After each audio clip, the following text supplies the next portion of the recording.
Tungkol po saan? Tungkol sa nangyaring insidente. Po? Tara, kailangan niyo magbigay ng statement ni Zach sa mga pulis. Bilang kayo yung mga witnesses dun sa nangyari kay Bianca sa gubat.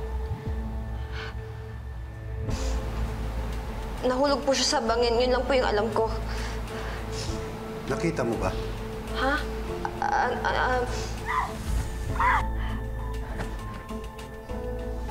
Hindi ko po nakita. Yun lang po yung inassume ko po. May lilinawin lang ako. Wala ka ba sa paligid nung nahulog si Bianca?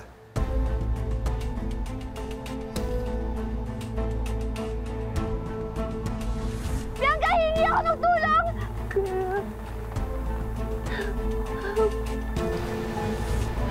Wala po.